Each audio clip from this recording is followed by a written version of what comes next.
prioritizing yourself is not being selfish. You're actually allowing yourself to be filled by people to respect and honor you. And when they see your authenticity and they treasure the relationship and they want to keep it.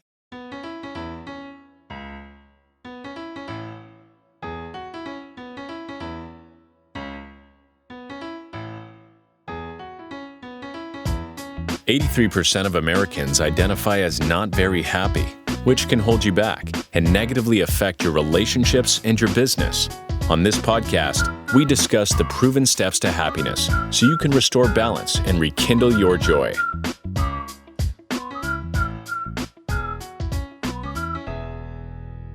Welcome to another edition of How to Be Happier for Entrepreneurs. Today, we have Remy as a guest, and we are going to talk about a subject that a lot of people have, and they probably don't know they have, and it's probably creating a lot of chaos in their life, and that is people pleasing. Remy, welcome to the show. Hi, Brad. Thank you for having me. I'm so happy to be here. So tell us where you're from. Where's this? Where are you talking from right now? I'm speaking from Manila right now. I'm both from here in the Philippines and the US, but I'm living here in the Philippines. Awesome. And and this is where I'm based right now, and I help people around the world. Awesome. So we're going to jump right in like we always do on this podcast. And I'm going to ask you a hard-hitting question. What exactly is a people pleaser, and how can entrepreneurs identify if they're caught in this trap? So a people pleaser is, I wouldn't even call someone a people pleaser, but rather it's a trauma response of someone who is just fawning. So, or just like trying to survive a situation that seems very unsafe and very daunting and intimidating and scary. So they will appease whoever is in that situation just so that they can feel safe again. So it's more of a trauma response than it is a label. But we're so used to calling people pleasers. But I believe that this can be fixed. So I don't think that anyone could be a people pleaser because they truly believe that they are kind, loving, giving people. And then oftentimes people pleasing can be confused with being kind. So we know that they are givers, they're goodists, they're very nice people, they're very giving, they're very polite, very kind, and they're the type of person who just makes peace with everyone, that cares for everyone, and also probably is mostly the eldest sibling of the family, and who just puts other people's needs first above their own because they just, that's just their nature. But that all comes from a trauma in childhood, and then it became part of their personality into adulthood. So on the outside, it looks really good. There's nothing wrong with being kind and being so nice and polite. But when you become aware of what's going inside of you, you'll begin to see if you are people pleasing or you're being genuinely very kind. Not that it's, being kind is being fake, but overgiving kindness can be to a fault. It sure can. Wow, you said a lot of great stuff in there that I want to unpack. So trauma response. What is a trauma response? So a trauma response is a way for you to survive if a life-threatening situation or something that will threaten your needs not being met. So one of our essential basic needs from childhood is the need to be connected. So we will do everything we can to avoid the rejection. So part of avoiding the rejection is to appease the person that's causing the threat, or that's causing, or that will threaten a disconnection. Because you need to connect to survive, especially with your caregivers, like your mom and your dad. You need to appease them if they're getting angry. When they're getting frustrated with you, you need to be nice. You need to be good, so that they can love you back. They can accept you, and they can meet your needs. They can give you what you want, but more often than not, that doesn't really happen that your needs don't really get met that way, and then so you keep giving and giving, um, in hopes of getting your needs met. But then, lo and behold, when you get into adulthood, it just keeps going on until you just feel really angry and resentful. So what was once really loving and kind that you're giving now can turn into something resentful and enraging.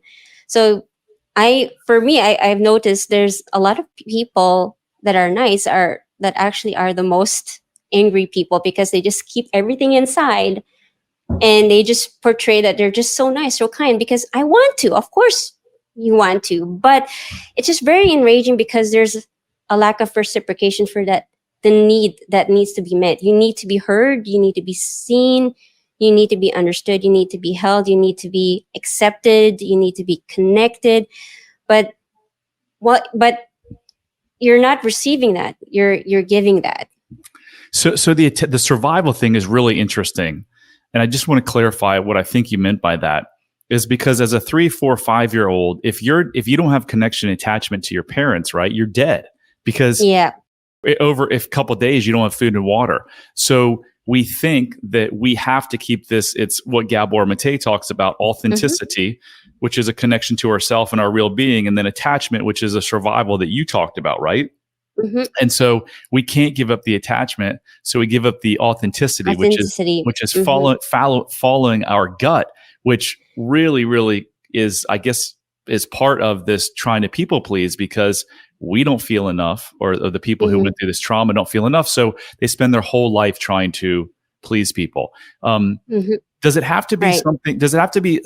I kind of stopped using the word trauma because I know when people hear the word trauma, they check out. So does trauma have to be something like major in a kid's life? No, yeah. So I really love the work of Gabor Mate too. It really influenced my work in my life as well. So I'm glad that you mentioned the authenticity and the attachment, because those are the two basic essential needs. Sorry, what was the question again? Does it have to be major? Like, people think trauma, like I stopped using that word because people associate trauma with something major, but it doesn't have to be major, right? Yeah. So, so people often confuse something traumatic as something really bad happening to you. Like something really bad has to happen to you to be traumatized, but it's not really, as Gabor Mate says, it's not really what has happened to you, but it's what happens inside of you through what happened. So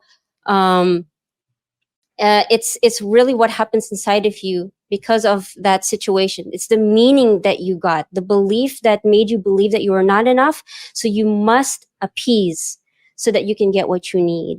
So it just goes on inside. It doesn't even have to be a major traumatic event to happen to you, but it's the meaning that you got, the belief that you got that made you feel this way and believe this way, and then start to behave this way so that you can get your needs met. It could be like both your parents work, and they worked and they were gone all the time, and so you were alone and you felt alone and you felt unsafe. What is fawning? Can you explain that? So fawning is a trauma response. You have the fight or flight, and you have the freeze, and then you have the fawn. So fawning is basically appeasing. You're just going to calm the situation down. You're going to do everything you can to get everybody to be calm in the situation. So, for example, in my childhood, there was a lot of yelling and screaming at home with both of my parents. So the way to get them to just be happy again, because if they're happy, that means they love me. And then so the way to get them to be happy again is just to calm the situation down. Okay, mom, don't be sad. Dad, it's okay. All right. And then we'll appease both of them. I'll be the advocate, in between, the mediator, the peacemaker, just so that they could just stop fighting and stop yelling at each other. And then my need for survival is not threatened. Right. Yes. Fighting parents. I mean, who didn't have that? I had that as well. And kids often internalize that. It's their problem. Mm-hmm. It's their fault. And then, like you said, you Mm-hmm. try to be the carer, you try to fix it. But as a child, you can't ever fix it. Like you can't fix your No. parents' problems. So you Yep. internalize that and you said something's wrong with me. And then some of us, live our lives, our whole lives till 47 years old for me, where I wasn't feeling enough. So if you're wondering if you're a people pleaser, it happens to be one of the 12 questions on my 3-minute self-love quiz. So if you're curious if you were affected by this childhood programming and trauma that Remy's talking about, just go to bradchandler.com/quiz. And in 3 minutes, you're going to get results that tell you. And this quiz and these results could be the first step into healing something that's causing a lot of pain in your life. So go to bradchandler.com, take that quiz, bradchandler.com/quiz, and take that quiz, and start your journey. So Remy, what are the hidden repercussions of being a people pleaser in this world? So the hidden repercussions, like for me, was depression and anxiety. And depression is basically when you suppress your need, you disconnect with yourself. And it's whatever you suppress, your body will begin to express it for you. So for me, it was expressed as depression, anxiety, and other symptoms. I had dysmenorrhea. In Philippines, we call it dysmenorrhea, but I'm so used to saying dysmenorrhea. So it's a painful menstruation that happens in the beginning of the period, and it feels like I'm dying every time. And I found out the root cause of it. The reason why I have it is because the only time my mom will give me attention is when I have it. Oh my The only God. time when my need will be met is when my mom, my need will be met is when I have the dysmenorrhea and my mom is there attending to me. So it has a role that it's playing because I'm suppressing my needs. My needs are being suppressed, and now my body's expressing so that I can get those needs met. But thankfully, I've healed that. I don't have that for many, many years, thankfully, because of the inner work that I do. And I also help others with. That is fascinating, Remy.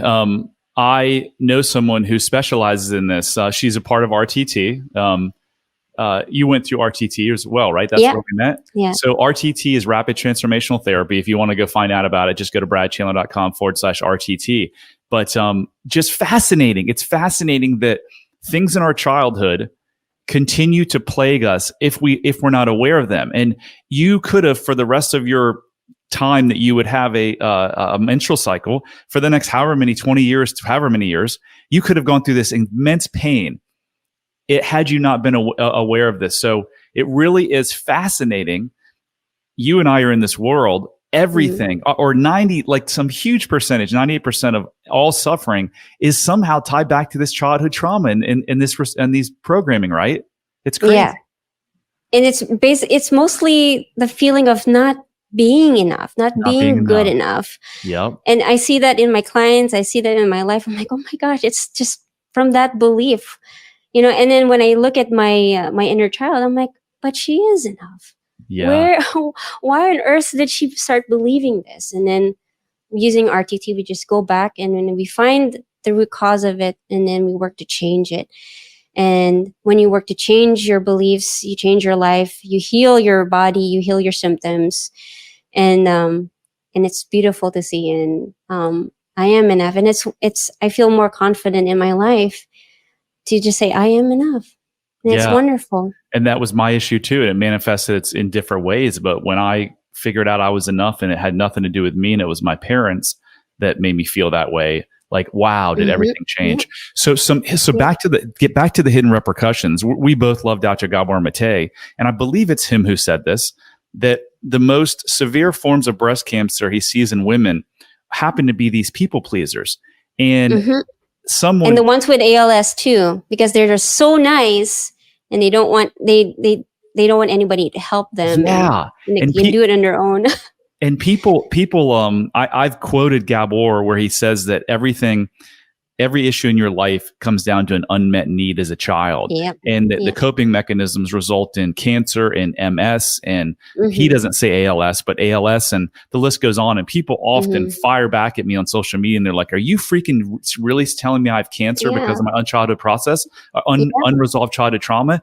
And I'm like, well, I'm not a doctor qualified to say that. But yes, this Dr. Gabor Mate and several other, I mean, hundreds, Yeah. I'm sure And thousands of, it does. yeah, and It Dr. causes John cancer. Sorno, I think you should look into Dr. John Sorno because he did a lot of research and work on this topic, that it's the suppression of the emotion that causes the body to express, it, because we're not expressing our emotion, we're not expressing our need, and it's not getting met, and then our body is saying it for us.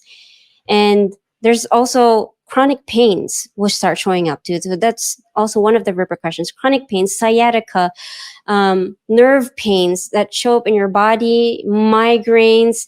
It doesn't have to be a drastic illness or a disease, but also those little things like little symptoms, and also fibromyalgia. There's people There's who a have these illnesses and diseases. They're just so super nice. I mean, have you ever met a nice person who did not have any of these symptoms? That's interesting. Yes. So Gabor, or it's either Gabor or another doctor that said when this particular lady was diagnosed with breast cancer, do you know what her first thing she said? She said, how am I going to be able to take care of my husband? There was nothing wrong with her husband. And the Yeah. doctor was like, this is why you are here. You have got to stop taking care of other people and take care of yourself. So some Yep. people are like, it's Yep. selfish to take care of yourself. We say it's selfish not to take care of yourself, because if you really want to help people from a full cup, not an empty cup. Yes, yes. Because you can give more when Mhm. your cup is full. So Yes. there are the people pleasing. I think what you're saying is a symptom of not feeling enough. And from not feeling enough, the repercussions are endless. I mean, there's 100 autoimmune diseases, and most of them are probably caused by this stress from this unresolved childhood programming and trauma. So could you share a success story, and perhaps your own, that illustrates how breaking free from people pleasing can lead to like tremendous personal and professional growth? Yeah, so I can share my story because it's also very similar to the stories of my clients. So like when I broke free of people pleasing, it just I became more real and more honest with myself. It feels more freeing. My relationships are more authentic because I'm more authentic with myself. And let me tell you a story as an example. There's this one time that a friend of mine made fun of me. I think, she commented on my body, one of my body parts, and made fun of me in public around men. And instead of speaking up for myself, I just appeased her. I was like, oh, well, by saying something that you might think that I'm confident with, but actually it's not. And I said, well, what's wrong with that? I like my body parts. It's fine. I'm okay with that. And then I just shrugged it off and moved along. And then one of my counselors saw that, and he's like, Remy, are you okay with that? Are you okay with that? I'm like, yeah. And he's like, because I don't think you are, because I can see that you're not. And then the more I denied it, the more I felt in my body, no, you are not okay with it, Remy, because you're anxious, you're trying to cover it, you don't want to be seen as not confident or unpleasing, or you want to, like, you don't want to be rejected by her or anybody else. And I just felt really uncomfortable. But I knew what he said was true, and I didn't even know I was a people pleaser until he pointed it out. Like, Wow. oh my gosh, is that what it is? Is that what it is? Oh my God. And then because I was doing a lot of work with my counselors, I had to put on my courage and then confront my friend. And he was encouraging me, do it, Remy, you do it, confront her. I'm like, okay, fine. And I was so scared because I'm so used to appeasing, and standing up for myself was just very unfamiliar in this area. So some parts of my life, I'm very used to standing up for myself and being confident and speaking up. But in this area, I wasn't. And so when I confronted her and I told her how I really felt when she commented on my body parts, and immediately her face softened and she apologized genuinely. I saw it. It was so genuine, so true. She was not defensive. She didn't come up with an excuse. She acknowledged it. And then from then on, our relationship blossomed into something beautiful. And we still keep in touch today. We're so close. So from that experience, I can tell you it was so liberating that, wow, people can actually like me when I'm stand up for myself, when I speak up for myself that way, instead of just, covering up and hiding so that they, how I'm feeling, so that they can feel okay. I can actually express that I'm not okay. I don't feel okay with that comment. And because I was being real and honest with myself, and I projected it to her in, still in a nice way, still in a good way, in a healthy expression. And she responded back with love and an acceptance of me. I'm like, oh my gosh. And she never commented on my body parts. She, in fact, just tells me that I'm beautiful and I'm loved. And it's wonderful. So like when you were talking about, like, I'm sorry, when you're talking about prioritizing yourself as being selfish, it's not being selfish. You're actually allowing yourself to be filled, you're by people too who respect and honor you. And when they see your authenticity and they respond to you in a way that just says, oh my God, I'm so sorry. And they treasure the relationship and they want to keep it. Right. So you were able to be your authentic self in that situation, but it was really, really tough for you. And people struggle with authenticity because of what we talked about earlier. If you were authentic as a kid, you might have lost attachment to your parents. Yep. So your mind, at however old you are, I'm going to pick 35. At 35 years old, very close. You are your reptilian brain that has been evolved over millions of years, right, is saying, if I am authentic, I could die, because that's what your child brain believed. So if you're listening to this and you struggle with having tough conversations or telling your spouse or anyone how you truly feel, it could be because in your childhood, you didn't have that safe person that you could go to that was going to listen to your feelings. And therefore you had to shut them down. Yep. So Remy, if you're willing to, would you share with us why as a child you felt not enough? I felt not enough because I was not praised enough for what I did. So I have another story. Every time when I brought my grades to my parents from pop quiz, a test, a report card, and then they don't see 100%, they'll always tell me, next time, get it 100%. And it's a 95%. It's an 88%. It's a 97%. Me in my adult brain is like, that is amazing. That's excellent enough. But me in my child brain back in the day at that time, it's like, what? And then it got me to believe, what can I do to get my mom and dad to praise me, to celebrate me, to accept me? What can I do to get them to say, wow, you're amazing, the great job, and kind of reward me with something? And that was it. I had to be a perfectionist. So perfectionism is very closely tied to people pleasing too. So I became a perfectionist, but I could never meet that standard. So there's a fear of failure that follows, and the fear of judgment, and and the fear of rejection as well. Was that the major thing that influenced your life? That's one of the things. One of the things. Yeah. And if I did express my emotion, then I would just be shut down. Like there's a time when I expressed my pain. I was so sad at this one Christmas day, and I think I was like 7 years old, and I was crying out for my mom's attention. Everyone was just so happy celebrating around the Christmas tree, but I just felt depressed. I just felt sad, and I couldn't understand it. So what I did is I went into the corner. I just cried my eyes out because I just couldn't understand what was going on inside of me.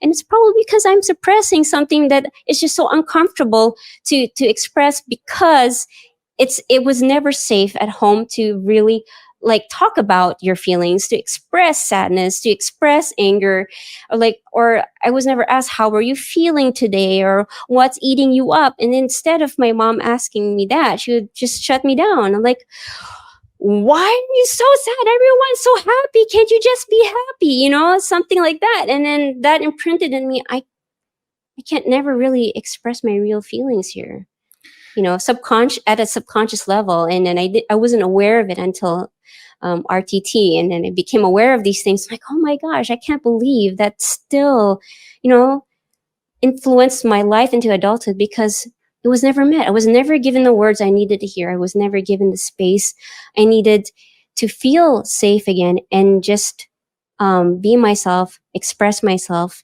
and tell people how I'm really feeling. So Remy, when your parents would constantly say, whatever grade you made, it's got to be higher. How did you internalize that? And what was the story you were telling yourself about yourself?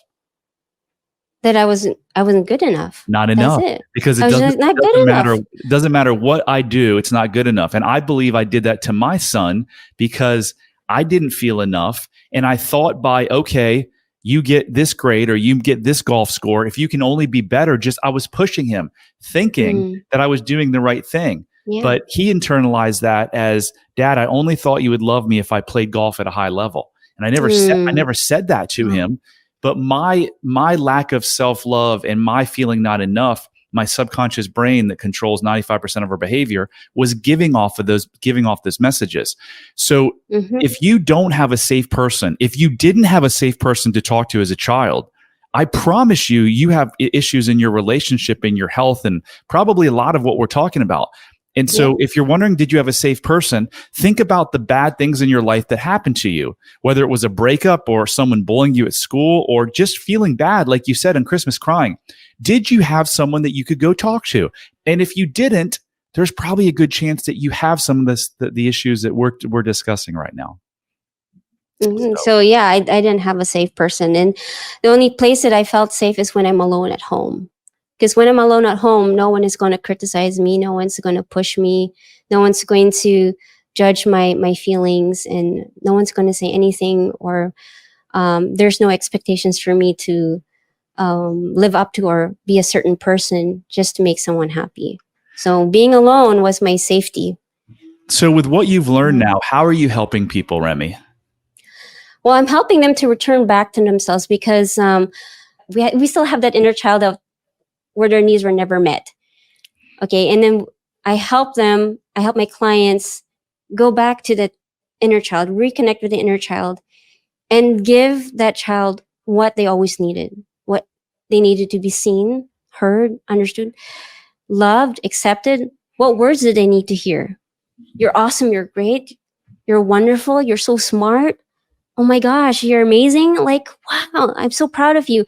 Those wonderful things that they never heard, and reclaim your identity, so that it doesn't have to be relied on what people say and what you say and what you think about yourself, because that's what self-esteem is all about, and self-confidence, and